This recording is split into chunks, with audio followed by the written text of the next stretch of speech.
TV 910ಗೆ ಸ್ವಾಗತ. ನಾನು ಅಸ್ಫಿಯಾ. ನೀವು ಇನ್ನು ನಮ್ಮ ಚಾನೆಲ್ಗೆ ಸಬ್ಸ್ಕ್ರೈಬ್ ಆಗಿಲ್ಲ ಅಂದ್ರೆ ಈಗಲೇ ಸಬ್ಸ್ಕ್ರೈಬ್ ಆಗಿ ಪಕ್ಕದಲ್ಲೇ ಇರುವ ಬೆಲ್ ಐಕನ್ ಕ್ಲಿಕ್ ಮಾಡಿ, ಲೈಕ್ ಮಾಡಿ, ಶೇರ್ ಮಾಡಿ. ಫೆಬ್ರವರಿ 10ರಿಂದ 3 ದಿನಗಳ ಕಾಲ ವಿಧಾನಸೌಧ ಚಲೋ. ಬಾಗೇಪಲ್ಲಿ ಪಟ್ಟಣದ ಡಾಕ್ಟರ್ ಬಿ.ಆರ್. ಅಂಬೇಡ್ಕರ್ ಪುತ್ಥಳಿಯ ಮುಂದೆ ಗುರುವಾರ ಫೆಬ್ರವರಿ 10ರಿಂದ 3 ದಿನಗಳ ಕಾಲ ವಿಧಾನಸೌಧ ಚಲೋ ಕಾರ್ಯಕ್ರಮವನ್ನು ಹಮ್ಮಿಕೊಂಡಿದ್ದು, ಅದರ ಭಾಗವಾಗಿ ಪ್ರಚಾರಾಂದೋಲನಕ್ಕೆ ಚಾಲನೆ ನೀಡಿ ಮಾತನಾಡಿದ ಅವರು, ಈ ಭಾಗದಲ್ಲಿ ಶಾಸಕರು ಭೂ ಮಾಫಿಯಾರೊಂದಿಗೆ ಕೈಜೋಡಿಸಿ ಬಡವರಿಗೆ ಸಿಗಬೇಕಾದ ಭೂಮಿ ಉಳ್ಳವರ ಪಾಲಾಗುತ್ತಿದೆ. ಹಾಗಾಗಿ ನಾವು ಹೋರಾಟ ಕೈಗೆತ್ತಿಕೊಂಡಿದ್ದು, ಸಿದ್ದರಾಮಯ್ಯನವರಿಗೆ ಬಡವರ ಬಗ್ಗೆ ಕಾಳಜಿ ಇದೆ, ಆದರೆ ಇದುವರೆಗೂ ನಮ್ಮ ಕ್ಷೇತ್ರದಲ್ಲಿ ಬಡವರ ಕೆಲಸಗಳು ಮಾತ್ರ ಆಗುತ್ತಿಲ್ಲ. ಹಾಗಾಗಿ ಬಡವರಿಗೆ ಅನ್ಯಾಯವಾದರೆ ಕೆಂಬಾವುಟ ಸಹಿಸುವುದಿಲ್ಲ. ರೈತರು ಫಾರಂ ನಂಬರ್ 50, 53, 57ರಲ್ಲಿ ಅರ್ಜಿ ಸಲ್ಲಿಸಿದ್ದು ಸಾಗುವಳಿ ಚೀಟಿಗಾಗಿ ಪರದಾಡುತ್ತಿದ್ದಾರೆ. ಕ್ಷೇತ್ರದಲ್ಲಿ ಶಾಸಕರಿಗೆ ವಿರೋಧ ಇಲ್ಲ ಎಂದು ಪಾತಪಾಳ್ಯ ಗ್ರಾಮದಲ್ಲಿ ನಡೆದ ಸರ್ಕಾರಿ ಜನಸ್ಪಂದನ ಕಾರ್ಯಕ್ರಮದಲ್ಲಿ ಹೋರಾಟಗಾರರನ್ನು ದಲಿತರಿಗೆ ಹೆದರುವುದಿಲ್ಲ ಅಂತೀರಿ, ಯಾರು ಹೆದರಿ ಅಂತಾರೆ? ಸಮಾಜವನ್ನು ತಿದ್ದುವ ಕೆಲಸ ಮಾಡುವ ಪತ್ರಕರ್ತರನ್ನು ಅವಹೇಳನ ಮಾಡುತ್ತೀರಿ. ನಿಮ್ಮ ತಪ್ಪುಗಳನ್ನು ಎತ್ತಿ ಹಿಡಿಯುವವರನ್ನು ಗುರಿ ಮಾಡುವ ಕೆಲಸ ಮಾಡುವುದನ್ನು ಬಿಟ್ಟು ಜನರ ಕೆಲಸ ಮಾಡಬೇಕು ಎಂದರು. ರೆಸಾರ್ಟ್ನಲ್ಲಿ ನರೇಗಾ ದಿನಾಚರಣೆಗೆ ಆಕ್ರೋಶ. ಸಾಗುವಳಿ ಚೀಟಿ ಕೊಡುವಲ್ಲಿ ಭ್ರಷ್ಟಾಚಾರ ನಡೆಸುತ್ತಿರುವ ಶಾಸಕರಿಗೆ ಧಿಕ್ಕಾರ. ಸಾಗುವಳಿ ಚೀಟಿ ಕೊಡುವಲ್ಲಿ ಭ್ರಷ್ಟಾಚಾರ ನಡೆಸುತ್ತಿರುವ ಶಾಸಕರಿಗೆ ಧಿಕ್ಕಾರ. ತಾಲೂಕಿನ ಕೂಲಿ ಕಾರ್ಮಿಕರಿಗೆ ಉದ್ಯೋಗ ಕೊಡುತ್ತಿಲ್ಲ, ನರೇಗಾ ಕೂಲಿ ಮಾಡುವವರಿಗೆ ಸರಿಯಾಗಿ ಹಣ ಕೊಡುತ್ತಿಲ್ಲ. ಕೂಲಿಗಾರರ ಸಮಸ್ಯೆಗಳ ಬಗ್ಗೆ ಪ್ರಶ್ನೆ ಮಾಡುವ ತಾಕತ್ತು ಶಾಸಕರಿಗೆ ಇಲ್ಲ. ಕೂಲಿಗಾಗಿ ಅರ್ಜಿ ಸಲ್ಲಿಸಿರುವವರಿಗೆ ಕೆಲಸ ಕೊಡಲು ಸಾಧ್ಯವಾಗದ ಶಾಸಕರು, ಅಧಿಕಾರಿಗಳು ರೆಸಾರ್ಟ್ನಲ್ಲಿ ಮಾತ್ರ ನರೇಗಾ ದಿನಾಚರಣೆ ಆಚರಿಸಿರುವುದು ಯಾವ ಪುರುಷಾರ್ಥಕ್ಕೆ ಎಂದು ಮುನಿವೆಂಕಟಪ್ಪನವರು ಕಿರಿಕಾಡಿದರು. ಗ್ರಾಮೀಣ ಪ್ರದೇಶದಲ್ಲಿರ್ತಕ್ಕಂಥ ಕಡು ಬಡತನಕ್ಕೆ ಉಪಯೋಗ ಇರತಕ್ಕಂಥ ನರೇಗಾ ಉದ್ಯೋಗ ಖಾತ್ರಿ ಯೋಜನೆ ಅನುಷ್ಠಾನದಲ್ಲಿ ಬಾಗೇಪಲ್ಲಿ ತಾಲೂಕು ಅತ್ಯಂತ ಕಳಪೆ ಪ್ರದರ್ಶನವನ್ನು ಕಂಡಿದೆ. ನಾವು ಕೂಲಿಕಾರ ಸಂಘದ ಭಾಗವಾಗಿ ನಾವು ಇಒನ್ನು ಮೀಟ್ ಮಾಡಿದ್ದೀವಿ, ನಾವೆಲ್ಲ ಜನರನ್ನು ಮೀಟ್ ಮಾಡಿದ್ದೀವಿ, ಅದೇ ಸಿಇಒಗೆ ನಾವು ಪತ್ರ ಕೊಟ್ಟಿದ್ದೀವಿ. ಗ್ರಾಮೀಣ ಪ್ರದೇಶದಲ್ಲಿ ಕೂಲಿಕಾರರೇನಿದ್ದಾರೆ, ಬಡ ರೈತರೇನಿದ್ದಾರೆ, ಅವ್ರಿಗೆ ಉದ್ಯೋಗ ಖಾತ್ರಿ ಕೆಲಸ ಕೊಡಿ ಅಂತ ಹೇಳಿದ್ರೆ ಅವ್ರು ಕೊಡ್ತಾ ಇಲ್ಲ. ಅವರಿಗೆ ಕೊಟ್ಟರು ಕೂಡ ಅವ್ರಿಗೆ ಸರಿಯಾದ ಕೂಲಿ ಬರ್ತಾ ಇಲ್ಲ. ಆ ಕೂಲಿ ಒಂದ್ ಕಡೆ ಬರ್ತಾ ಇಲ್ಲ, ಕೆಲಸ ಕರೆಕ್ಟ್ ಆಗಿ ಕೊಡ್ತಾ ಇಲ್ಲ. ಇವತ್ತು ಇಡೀ ಉದ್ಯೋಗ ಖಾತ್ರಿ ಕೆಲಸ ಯಾರ ಕಡೆ ಹೋಗ್ತಾ ಇದೆಯಪ್ಪ ಅಂದ್ರೆ MLAಗಳ ಚೇಲಾಗಳು ಯಾರ್ಯಾರಿದಾರೋ ಅವರವರು ಇವತ್ತು ಆಯಾ ಪಂಚಾಯತ್ನಲ್ಲಿ ಲೂಟಿ ಮಾಡ್ತಾ ಇದ್ದಾರೆ. ಅದರ ಬಗ್ಗೆ ಮಾತಾಡಕ್ಕೆ ಮಾನ್ಯ ಶಾಸಕರಿಗೆ ಪುರುಸೊತ್ತಿಲ್ಲ. ಬಡವರಿಗೆ ಉದ್ಯೋಗ ಕೊಡಿ ಅಂತ ಅರ್ಜಿ ಹಾಕಿದ್ರೆ ಅರ್ಜಿ ಕೊಡದೆ ಇರತಕ್ಕಂಥ ಸಂದರ್ಭದಲ್ಲಿ ಅವರನ್ನು ಕರ್ಕೊಂಡು ಹೋಗಿ ರೆಸಾರ್ಟ್ ಅಲ್ಲಿ ನೀವು ಮಜಾ ಮಾಡ್ತಕ್ಕಂಥ ನರೇಗಡೆ ಮಾಡ್ತಿರಲ್ಲ, ಇದನ್ನ ಏನನ್ಬೇಕು ನಿಮ್ಮನ್ನು ಅಂತಕ್ಕಂಥದ್ದನ್ನ ನಮ್ಮ ಪ್ರಶ್ನೆ ಆಗಿದೆ. ನೀವು ತಾಕತ್ತಿದ್ರೆ ಜನರಿಗೆ ಕೂಲಿ ಕೆಲಸ ಕೊಡಬೇಕು ಹೊರತು ಉದ್ಯೋಗ ಖಾತ್ರಿ ಕೆಲಸ ಕೊಡಬೇಕು ಹೊರತು ಯಾರ್ಯಾರು ಆ ಕೆಲಸ ಮಾಡ್ತಕ್ಕಂಥ ಮುಖಂಡರಿದ್ದಾರೆ ಅವರನ್ನೆಲ್ಲ ಕರೆದು ನೀವು ಗಣಿತ ಮಾತ್ರ ರೆಸಾರ್ಟ್ ಅಲ್ಲಿ ನರೇಗಡೆ ಮಾಡ್ತೀರಾ ಅಂತ ಹೇಳಿದ್ರೆ ಅದೇನು ಯಾವ ಪುರುಷಾರ್ಥಕ್ಕೋಸ್ಕರ ಅದನ್ನು ಮಾಡಿದೀರಿ ಅಂತಕ್ಕಂಥದ್ದನ್ನು ನಾವು ಪ್ರಶ್ನೆ ಮಾಡ್ತಾ ಇದೀವಿ. ಇದು ಒಂದು ಕಡೆ. ಇತ್ತೀಚೆಗೆ ನಾವು ನೋಡ್ತಾ ಇದೀವಿ, ಇವತ್ತು ಫಾರಂ ನಂಬರ್ 50, 53, 57 ಹಾಕಿರ್ತಕ್ಕಂಥ ರೈತರು ಪರದಾಡ್ತಾ ಇದ್ದಾರೆ.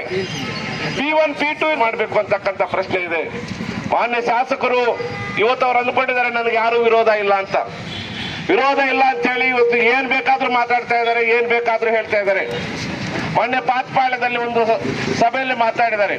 ಹೌದು, ಜನ ನನಗೆ 3 ಬಾರಿ ಆಶೀರ್ವಾದ ಮಾಡಿದ್ದಾರೆ. ಆಶೀರ್ವಾದ ಮಾಡಿರ್ತಕ್ಕಂಥದ್ದು ಜನರ ಸೇವೆ ಮಾಡಬೇಕು ಅಂತ. ಅದನ್ನು ಬಿಟ್ಬಿಟ್ಟು ಯಾರು ಅವರು ಪ್ರಶ್ನೆ ಮಾಡಿದ್ರೆ, ಅವ್ರ ತಪ್ಪನ್ನು ಎತ್ತಿದ್ರೆ ಅವರನ್ನು ಗುರಿ ಮಾಡಿ ಅವರನ್ನು ತಜೋವಧೆ ಮಾಡ್ತಕ್ಕಂಥ ಕೆಲಸ ಕೈ ಬಿಡಬೇಕು.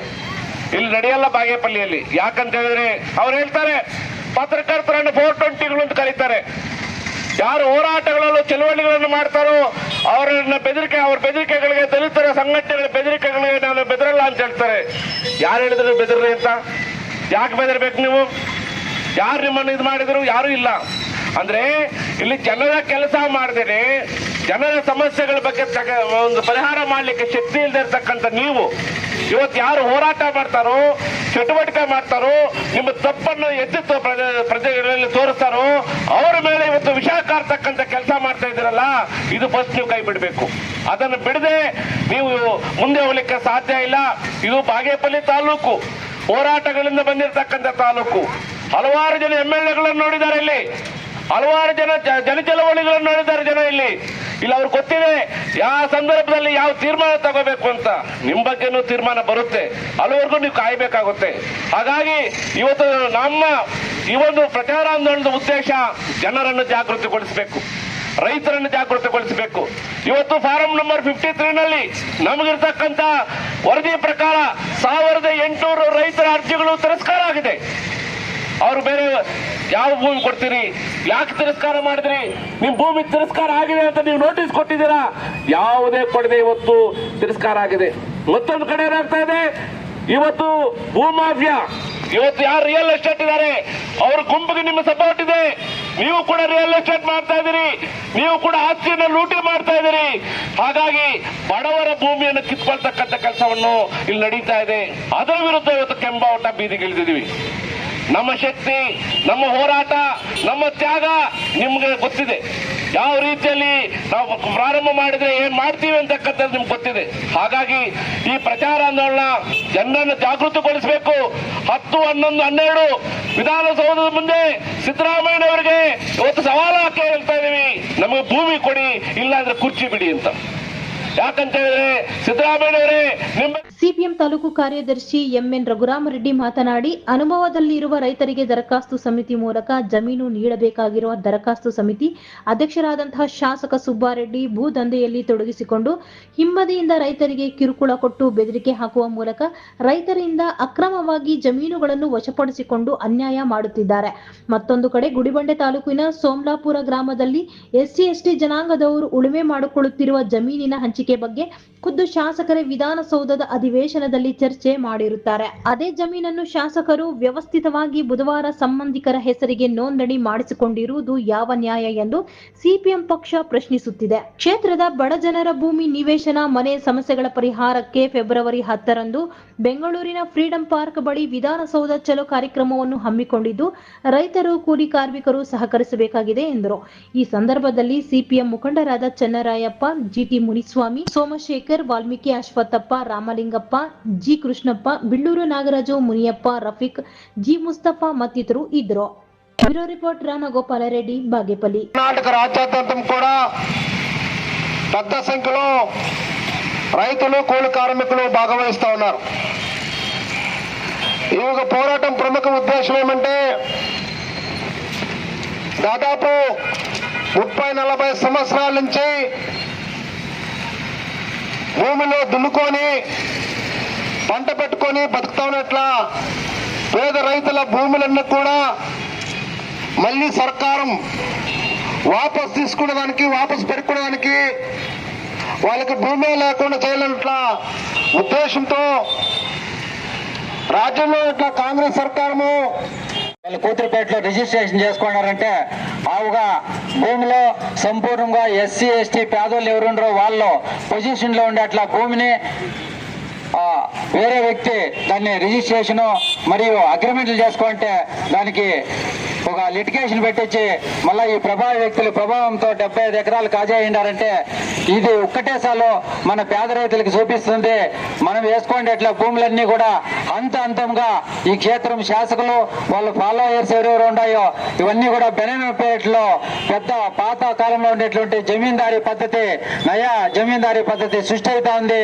ఇవన్నీ కూడా అరికట్టాలంటే రైతులందరూ కూడా జాగ్రత్త అయ్యి మన భూములు మనం దగ్గించుకునేదానికి ఇక ప్రచార ఆందోళన మీరందరూ కూడా భాగవహించాలని చెప్పేసి కర్ణాటక ప్రాంత రైతు సంఘం ಮತ್ತು ಕರ್ನಾಟಕ ಪ್ರಾಂತ ಕೃಷಿ ಕೂಲಿ ಕಾರ್ಮಿಕ ಸಂಘಂ మీకు పిలుపునిచ్చు ಈ ಉದ್ಘಾಟನಾ ಬಾಲಕಾರ್ಮಿಕರ ನಿರ್ಮೂಲನೆ ಶಿಕ್ಷಣದ ಮೂಲಕವೇ ಸಾಧ್ಯ. ನ್ಯಾಯಾಧೀಶ ಮಂಜುನಾಥ್ ಆಚಾರಿ.